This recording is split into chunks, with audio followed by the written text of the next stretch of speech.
if we're going to grade State's defense, and we're going to keep that same scale, let's start with the defensive line, since that's the other spot that's questionable. This is another one where it's kind of a difficult grade because I don't think they brought in a bad group. So transfers, Jason Jenkins from FSU and Gus Cordova from USC as your defensive ends, and then D'Alen Evans as a defensive tackle from Texas A&M. Jenkins, a guy that 2 seasons ago at Tennessee kind of showed some nice flashes, showed some potential as a rotational lineman, led to him hitting the portal, goes to FSU. The thought is bigger role, going to take a step forward. Didn't happen for him. Dealt with an injury in the offseason that maybe hampered him a bit, but definitely did not have the year that he was supposed to. Back in the portal trying to find another place to go. Cordova did not play for USC as a true freshman. He might have seen a little bit of action, but didn't really register. High ceiling guy, ton of talent, ton of offers coming out of high school.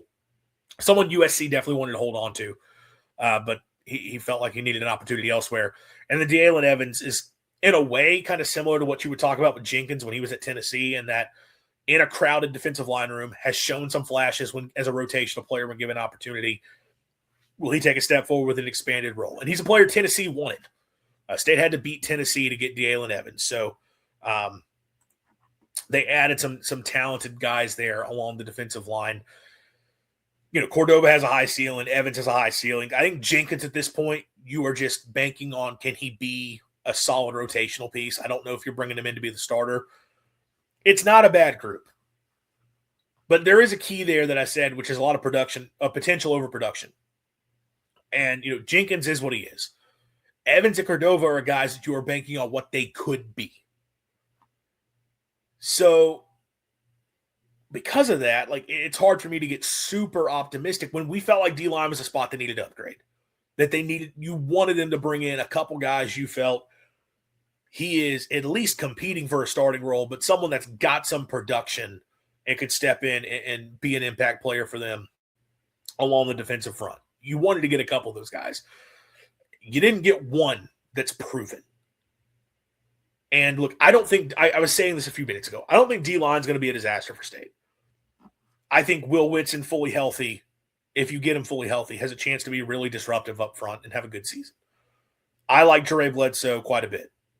Calvin Dinkins can potentially – he's gotten better now, showed some nice flashes, finally healthy. Could he take another step forward and really be the guy?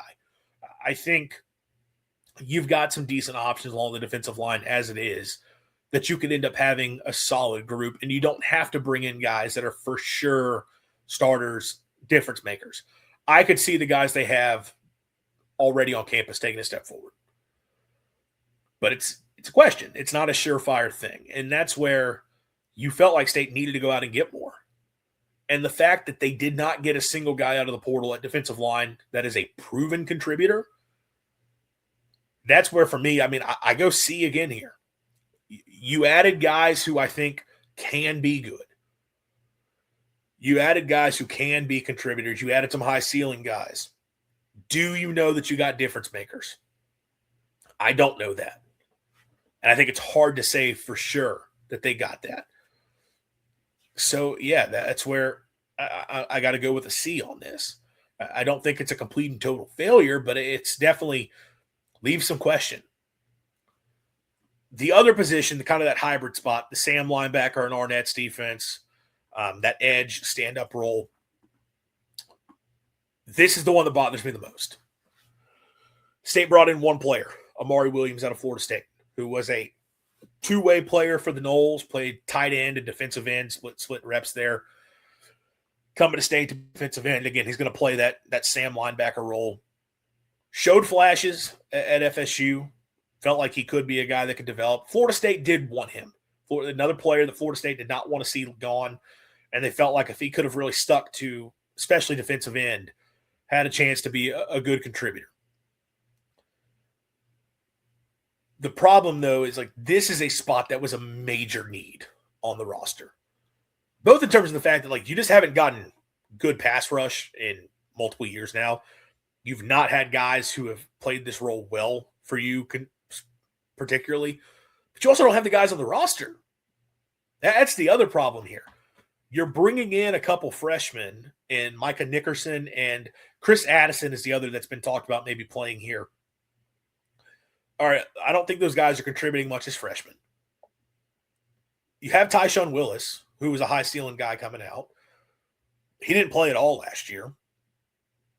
You know, can one of the guys like a LaKendrick James give you something? I know Darian Gillette has come up. Tyler Lockhart has come up. Like maybe somebody stepping in.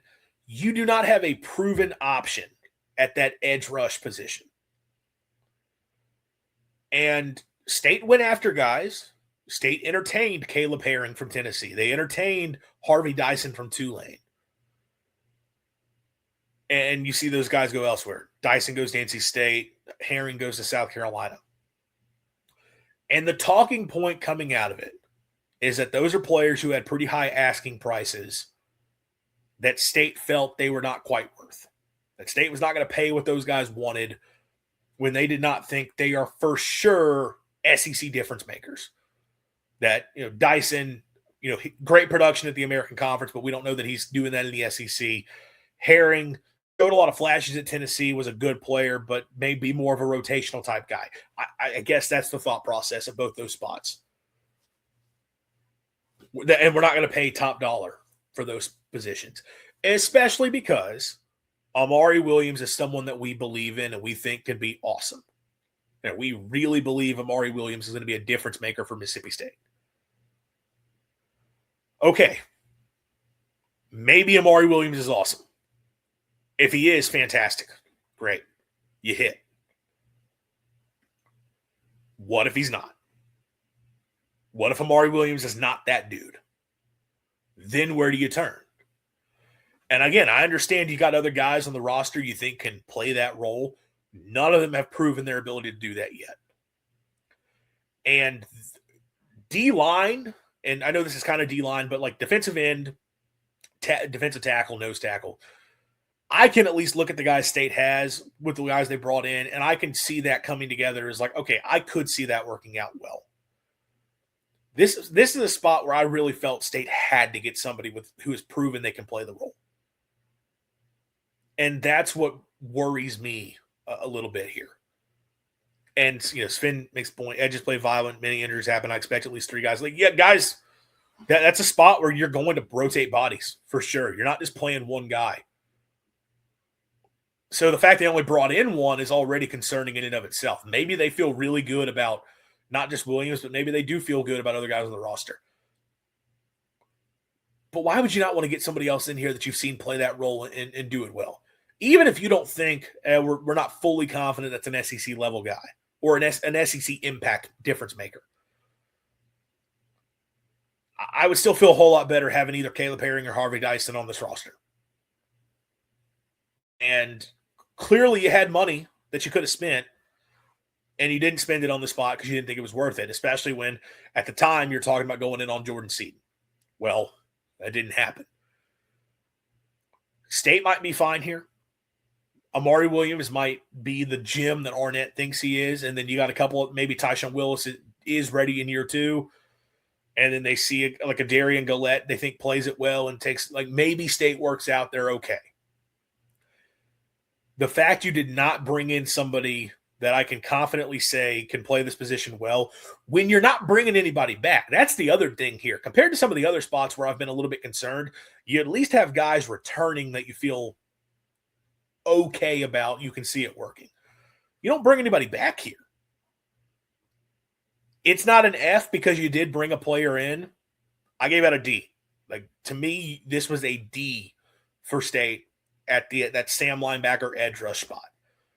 To only add one player, and it's not a guy with true proven production, and you are going solely off of potential, and also the fact that you are willingly passing on other guys who are more productive in their careers, that is bothersome to me. Especially in the case of Caleb Herring.